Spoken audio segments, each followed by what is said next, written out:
दोस्तों, हमारे चैनल में आपका स्वागत है। समाज में अक्सर ऐसे लोग फलते फूलते देखे गए हैं जो बुरे कर्म करते हैं। अच्छे कर्म करने वाले लोग अक्सर अपना जीवन दुख, चिंता और अभाव में जीते देखे गए हैं। तो ऐसा क्यों होता है? क्यों अच्छे कर्म करने वाले को अच्छा फल प्राप्त नहीं होता है और इसके विपरीत बुरे कर्म करने वाले किस प्रकार अपने जीवन में संपन्नता, खुशी, पैसा और सुख और ऐश्वर्य भोग पाते हैं?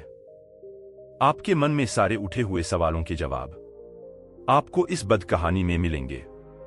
कहानी छोटी सी है, मगर मन के सभी संशय, सभी शक, सभी संदेह दूर करने वाली है। प्राचीन समय की बात है। एक बहुत बड़ा सम्राट हुआ करता था, जिसके अधीन बहुत सारे राजा आते थे। अपनी प्रजा को हमेशा सुखी रखना ही उसका एकमात्र कर्तव्य रहा करता था। लेकिन धूप और छाव की तरह जीवन में उतार चढ़ाव आते रहते हैं। हमेशा इंसान को वह हासिल नहीं होता जो वह सोचता है। कई बार परिस्थितियां विपरीत हो जाती हैं और ऐसी ही परिस्थितियां उस सम्राट के सामने खड़ी हो गई थी। इतने वर्षों से जो प्रजा अपने धर्म का पालन करते हुए आ रही थी, अब वही प्रजा बागी हो गई थी। प्रजा में लूट, चोरी, डकैती और नफरत बढ़ने लगी थी और इसी वजह से उसके राज्य में अशांति फैलने लगी थी। सम्राट दिन रात चिंतित रहने लगा। उसे समझ में नहीं आता था कि वह अपनी प्रजा को किस प्रकार का उपदेश दे, किस प्रकार उन्हें समझाए कि मेहनत करने से ही जीवन में असली खुशी आती है। चोरी करना, डकैती करना, दूसरों से घूस लेना, रिश्वतखोरी या फिर दूसरों का हक मारना, यह सब बुरे कर्म होते हैं और इनका नतीजा भी बुरा ही होता है। लेकिन सम्राट तो यह बात समझ रहा था, और जब वह अपनी प्रजा को यह बात समझाने की कोशिश करता तो उसकी प्रजा उसकी बात को समझ ही नहीं पाती थी।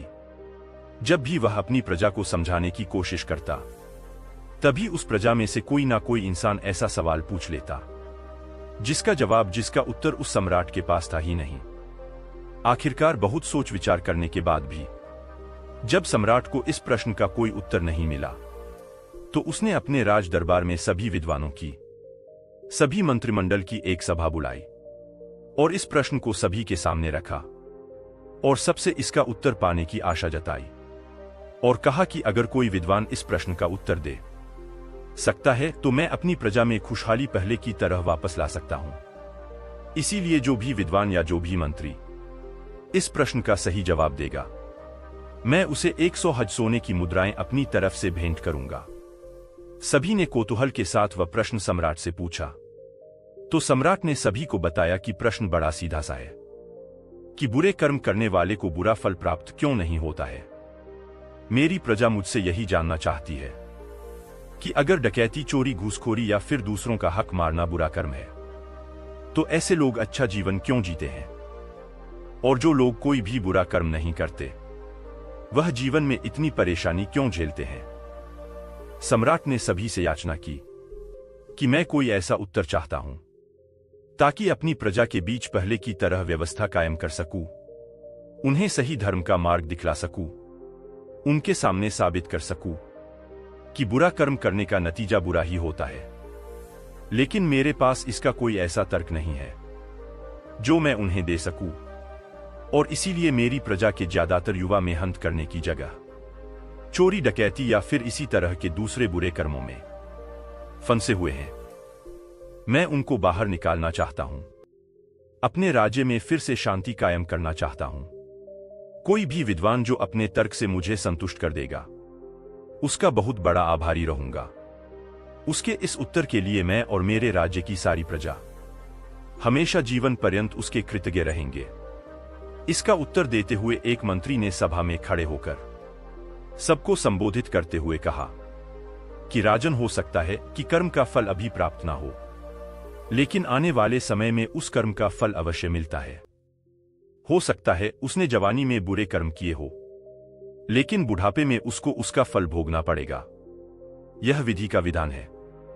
इस पर सम्राट ने उत्तर दिया कि मंत्री जी, मैंने अपने जीवन में बहुत से लोगों को देखा है जो जीवन पर्यंत बुरे कर्म करते रहते हैं, जवानी में भी, बुढ़ापे में भी, लेकिन उसके बावजूद वह सुख संपन्नता वैभव और भोग विलास को भोग कर ही मरते हैं।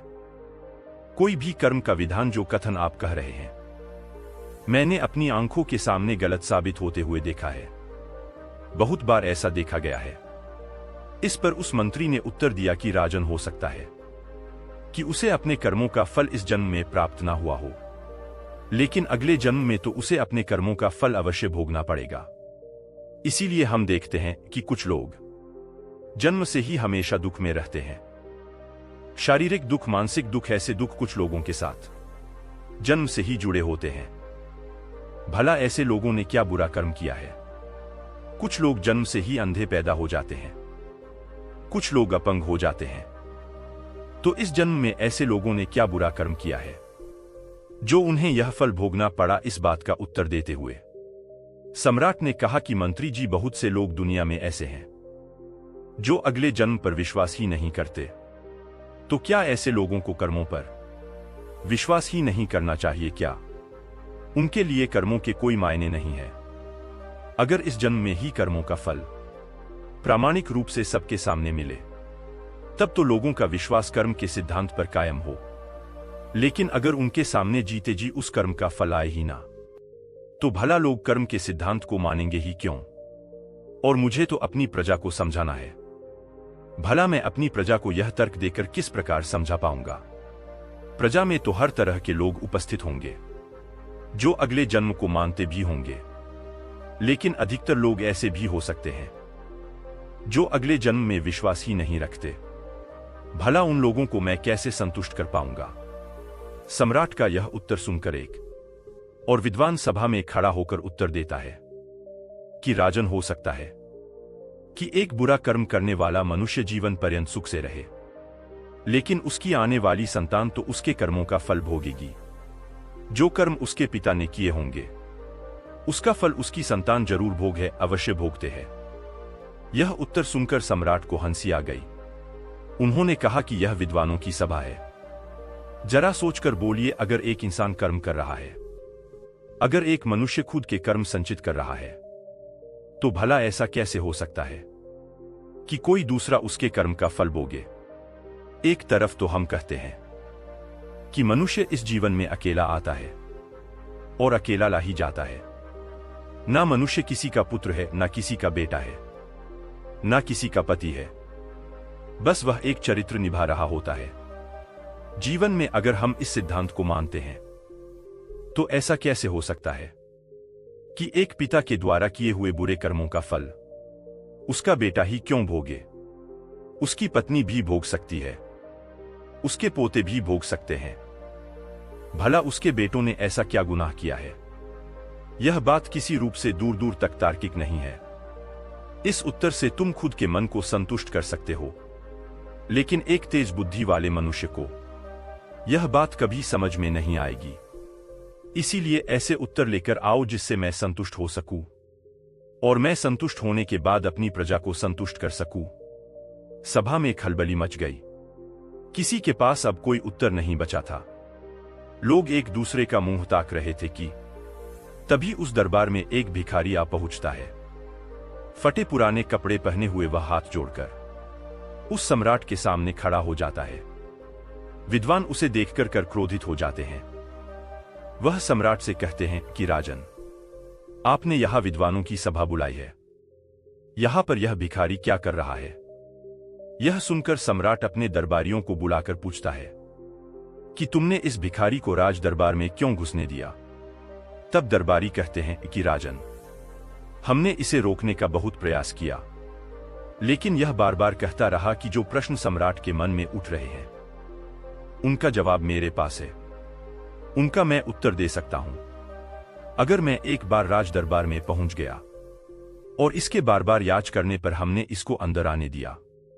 यह सुनकर सभी विद्वान जो सभा में उपस्थित थे और सभी मंत्रिमंडल थाके मार मार कर हंसने लगे। उन्होंने कहा कि जिस प्रश्न का जवाब इतने बड़े बड़े विद्वान नहीं दे पा रहे, उसका जवाब भला एक भिखारी कैसे देगा? भिखारी के चेहरे पर मंद मंद मुस्कान थी।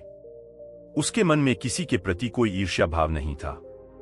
जब राजा ने भिखारी का यह चेहरा देखा, तब राजा को एहसास हुआ कि शायद इस भिखारी को आत्मज्ञान प्राप्त हो चुका है। एक बार इसकी बात अवश्य सुननी चाहिए। उस भिखारी ने कहना शुरू किया कि राजन, इन फटे पुराने कपड़ों को देखकर आपके दरबारी मुझे अंदर घुसने नहीं दे रहे थे, लेकिन मैं अपने नगर में लोगों से दूर एक कुटिया बनाकर रहता हूं और दूर दूर से लोग मेरे पास अपने प्रश्नों के उत्तर जानने के लिए आते हैं। वहां भी मैं ऐसे ही फटे पुराने कपड़े पहनता हूं, लेकिन वो लोग मेरी बड़ी प्रशंसा करते हैं। लेकिन इन फटे पुराने कपड़ों की अहमियत आपके राज्य में आकर खत्म हो गई। भला ऐसा क्यों है कि मेरे नगर में लोग मेरी इज्जत करते हैं और यहां पर लोग मुझे भिखारी समझते हैं? इंसान तो मैं वही हूं, कर्म भी मैंने वही किए हैं, तो मेरे कर्मों का फल एक स्थान से दूसरे स्थान पर आने से बदल क्यों गया? क्या स्थान बदलने से कर्मों का फल भी बदल जाता है? बड़ा ही अद्भुत सवाल था। सभी विद्वान अवाक रह गए, क्योंकि किसी के पास कोई उत्तर नहीं था। सम्राट ने सभी विद्वानों की तरफ देखा, लेकिन सबके चेहरे मुरझाए हुए थे। सम्राट ने उस भिखारी से ही पूछा कि महाशय जी, आप ही बताइए कि क्या स्थान बदलने से कर्मों का फल बदल जाता है? इस पर उस भिखारी ने कहा कि राजन, अगर स्थान बदलने से कर्मों का फल बदल जाता है, तो फिर तो कर्मों का विधान, कर्मों का सिद्धांत एकदम गलत साबित हो जाता है। सिद्धांत का असली मतलब यही होता है कि जिस पर स्थान और समय का कोई प्रभाव ना पड़े। स्थान बदलने से कर्मों के फल नहीं बदलते हैं। कर्मों का फल प्राप्त करने के लिए सही माहौल, या कहे कि सही वातावरण होना आवश्यक होता है। जब सही वातावरण या सही माहौल मिलता है, तो कर्मों का फल अपने आप मिल जाता है। मेरे नगर में उस तरह के लोग हैं जो ज्ञान को महत्व देते हैं, और यहां पर ऐसे लोग हैं जो दिखावे को महत्व देते हैं, पहनावे को महत्व देते हैं, और इसीलिए यहां पर वह वातावरण नहीं है जो मेरे नगर में था, और इसीलिए मेरे कर्मों का फल मुझे मेरे नगर में तो मिल रहा था, लेकिन यहां आने के बाद उन कर्मों का कोई प्रभाव देखने को नहीं मिला। सही ऋतु आने पर ही पेड़ में फल लगते हैं। सम्राट को भिखारी की बात कुछ कुछ समझ में आने लगी थी, और वह पूर्णतः उस बात को समझने के लिए उस भिखारी से कहता है कि महाशय जी, आप बड़े ही विद्वान मालूम पड़ते हैं। मैं आपकी बात का आशय कुछ कुछ तो समझ रहा हूं, लेकिन पूर्णतः समझने के लिए आपको उदाहरण के माध्यम से मुझे समझाना होगा। अपनी बात को पूरी तरह से आपको स्पष्ट करना होगा, तभी सब लोग यहां पर आपकी बात को पूर्णतः समझ पाएंगे। वह भिखारी कहता है कि राजन, मान लो तुमने एक पौधा लगाया, उसमें अच्छा पानी दिया, अच्छी खाद दी, लेकिन उसके बावजूद उसमें फल नहीं लग रहे, तो क्या इसमें तुम्हारे कर्मों की कोई कमी है? तुम तो अपने कर्म कर रहे हो, लेकिन उसमें फल फिर भी नहीं लग रहे। इसका क्या कारण हो सकता है? इसका कारण सिर्फ यही होता है कि तुमने तो अपना कर्म कर दिया। अब वह पौधा पेड़ बनेगा और सही ऋतु आने पर ही वह फल देगा। वो ऋतु उस पेड़ के लिए माहौल है, वातावरण है। जब सही वातावरण उसे मिलेगा, तो अपने आप उसमें फल लगने लगेंगे।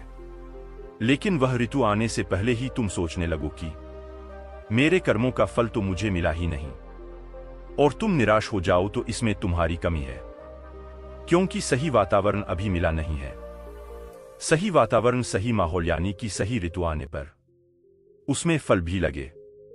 एक व्यापारी जितना मुनाफा आपके नगर में सामान बेचकर कमाता है, हो सकता है किसी गांव या किसी पिछड़े इलाके में जाकर वह उतना मुनाफा ना कमा पाए। आदमी तो वही है, कर्म भी वही है, तो फल भी उसे वैसा ही प्राप्त होना चाहिए था।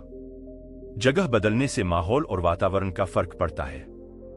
सम्राट ने भिखारी से प्रश्न किया कि माश जी, एक बात बताइए, कर्मों का उचित फल प्राप्त करने के लिए वह वातावरण किस प्रकार से तैयार किया जाए? क्या हमारे वश में होता है कि हम वह वातावरण तैयार कर पाएं, वह माहौल पैदा कर पाएं? इस पर वह भिखारी कहता है कि राजन, तुम्हारे राज्य में बुरे कर्म करने वाले अच्छा फल प्राप्त कर रहे हैं, वह तरक्की कर रहे हैं, संपन्नता में अपना जीवन जी रहे हैं, और अच्छे कर्म करने वाले लोग दुखी हैं। बुरे कर्म करने वाले लोगों के द्वारा सताए जा रहे हैं। यह वातावरण, यह माहौल किसने पैदा किया? इसके पीछे जिम्मेदार कौन है? इसके पीछे राजन तुम्हारी व्यवस्था ही जिम्मेदार है। तुम्हारे अधिकारी अगर बुरे कर्म करने वालों को उचित सजा देते तो शायद यह माहौल, यह वातावरण कभी पैदा नहीं होता। लेकिन तुम्हारे मंत्रिमंडल में ही ऐसे लोग छुपे हुए हैं जो ऐसे से माहौल को बढ़ावा देते हैं। रिश्वतखोरी, घूसखोरी, धोखाधड़ी, यह सब तुम्हारी नाक के नीचे चल रही है और इसका जवाब तुम बाहर ढूंढ रहे हो और तुम पूछ रहे हो कि यह माहौल कैसे बदलेगा। अरे तुम्हारे हाथ में ही तो है यह माहौल बदलना। अपने मंत्रिमंडल में ऐसे लोगों को सम्मिलित करो जो ईमानदार हो, जो अच्छे कर्मों का महत्व जानते हो। अगर तुम यह माहौल नहीं बदलोगे तो प्रकृति खुद बदल देगी, क्योंकि जब भी अधर्म अपनी अति पर चला जाता है तो धर्म फिर से स्थापित किया जाता है। जब नदी में जल स्तर बहुत ज्यादा बढ़ जाता है तो नदी का पानी छिलने लगता है, नदी में बाढ़ आ जाती है और तब नदी अपना एक नया रास्ता बनाती है जिस पर वह आने वाले अनंत सालों तक बहती रहती है। उसी प्रकार जब अधर्म बहुत ज्यादा बढ़ जाता है तब धर्म को फिर से स्थापित होना पड़ता है। चाहो तो तुम इस माहौल को पहले ही बदल दो, वरना तो तुम्हारी प्रजा अपने आप बदल देगी। वह तुम्हारे खिलाफ क्रांति कर देगी और तुम्हें इस राजगद्दी से उतारकर किसी ऐसे सम्राट को बिठाएगी जो ईमानदार होगा, जो कर्मों के महत्व को जानता होगा, जो अपनी प्रजा में सुख शांति की फिर से व्यवस्था कर पाएगा। क्योंकि बदलाव प्रकृति का नियम है। अगर तुम अपने काम करने के तरीके में, अपने कर्म करने के तरीके में बदलाव नहीं करोगे तो लोग करेंगे, यह प्रकृति करेगी और बदलाव होकर रहेगा।